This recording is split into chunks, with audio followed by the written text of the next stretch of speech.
So they want that interest.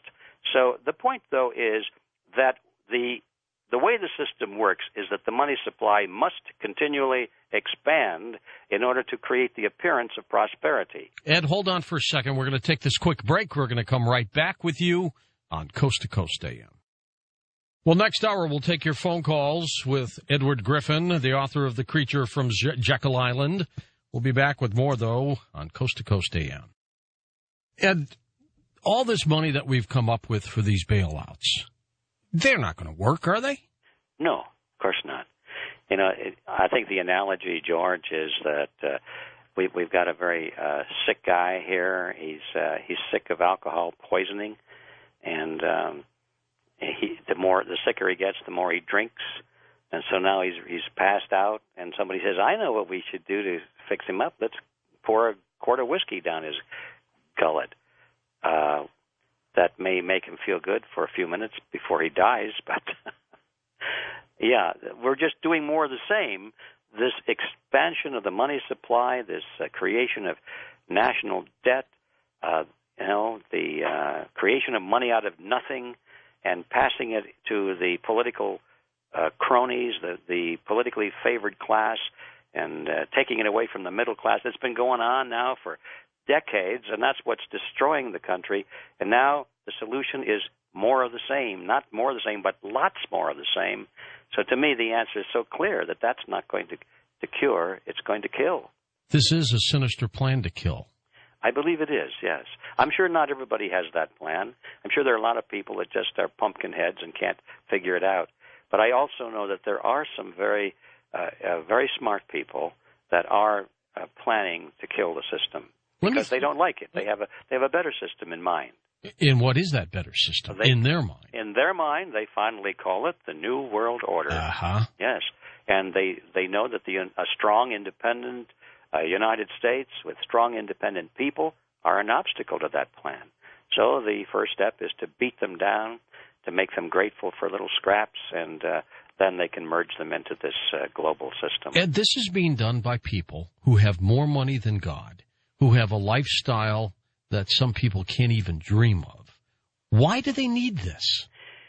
Well, once a person has all the money that they can possibly spend for their personal pleasures, what is left? They're bored, aren't they? I don't know that they're bored, probably, but what's left to stimulate their imaginations and make their hearts pump? And I think it's power. Money is power, of course, but there are other kinds of power. Manipulation, having control over populations, control over what people are taught. Starting wars. Control over where they live, how much they can earn, who can get an education, control over what medical care they can have. Let's go to war and let's win. Yeah. That's got to be heady wine. So I think that's the answer. I think you're right. When they started to put this Federal Reserve together, I think it was done on greed back in 1910. But do you think at that point, 80, 90 years ago, they were thinking about, 100 years ago, they were thinking about one world order, that kind of control? Do you think they even thought about that then? Yes, I know that they thought about it, but I agree with you that in those days the dominant motivation was financial power and financial control. But they got that. Already they were looking ahead to a global system and more than just monetary control. But with the passage of years, I think the dominant theme has moved away from money and has become political and social. And tie this in. False pandemics, setting up military to control, concentration camps, all these things just seem to strike me that they're all coming at the same time. Yes, they are. And we have to realize that these things aren't just happening. Everything you've mentioned requires a great deal of planning and a great deal of organization, a great deal of funding and communications and strategizing.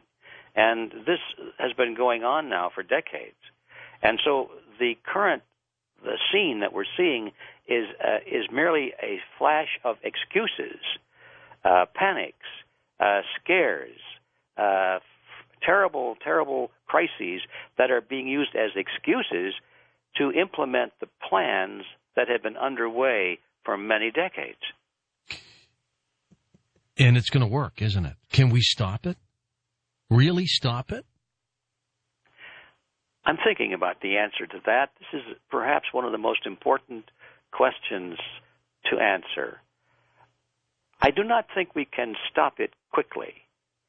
I don't think we're going to stop it in the next 2 years.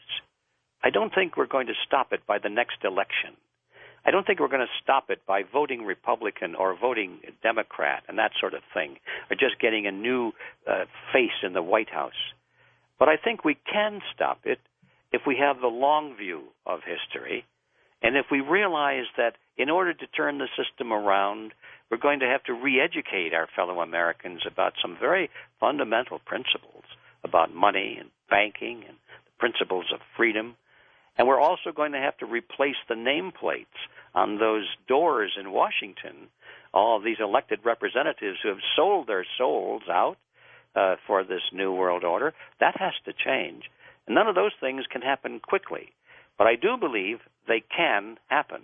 And I'm dedicated to bring that about. But I don't expect it to happen quickly. What if this country decided to go bankrupt? You just clean the slate and start all over with a good, solid gold or silver monetary system. Could it do that? Well, I think it could.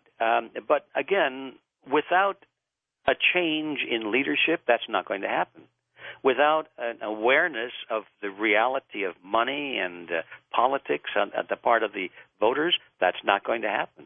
Yes, it could happen theoretically, but without the foundation of understanding and without the cleaning of the house, getting all of the garbage out of Washington, it's not realistic. But yes, let's take a hypothetical case, assume that the average American now understands that debt is bad and that compound interest is his enemy. He understands that he's being played for a sucker. He understands that the politicians lie through their teeth. He understands that there's no free lunch, and he doesn't expect the government to provide for him anymore. He just wants the government to protect for him. If we make all of these assumptions, and we assume that the people in Washington now are there with no axe to grind except to promote the personal freedom of its citizens, with those assumptions in place, absolutely we could turn this thing around, and I think it would happen a lot faster than most people realize. Without having to bankrupt the company, the country. There may be no, I don't think we can do it without bankrupting the company or the country because it's already bankrupt. Yeah, it is. Perhaps we should say it's insolvent. Might be a better. It's Chrysler. It's GM. It's what happened to all of them. Yeah, that you can't prevent it from happening because it's already happened. But the real issue is, can we recover? Could America rebuild? And the answer is yes. Of course. If you get the yoke off of the shoulders of the average American, get the taxes off their shoulders, get inflation off of their shoulders, get all these regulations off of their shoulders, get the police state off of their shoulders, and let them be free to build and to be creative again, I think it could happen. Get this taxation off their shoulders. Yes. That would have been the big stimulus of all. Rather than give all this money away, why didn't they just have a moratorium on the income tax for a year or 2 years? Well, I think I would have opposed that, as strange as that may sound, because I hope you're sitting down for this, but I think taxes are too low. You do? I do, because we have to pay for all of these benefits we're demanding. And the fact that we're spending all this money and we haven't collected it in taxes means that we have to collect it in inflation. Well, but people should step and say, I don't want this anymore. Stop now it. We're talking. So the issue is not so much just cutting taxes. If we cut taxes without cutting expenditures, we've shot ourselves in the foot. But if we say, let's cut expenditures first and then cut taxes, boy, am I with you there. Absolutely. And do it in a dramatic fashion. But nobody's got the guts to do this, Ed. They don't have the vision yet. But, George, I think what you're doing on your show and what I'm trying to do with my writing and what many other people are trying to do is gradually working. I think more and more people are getting it.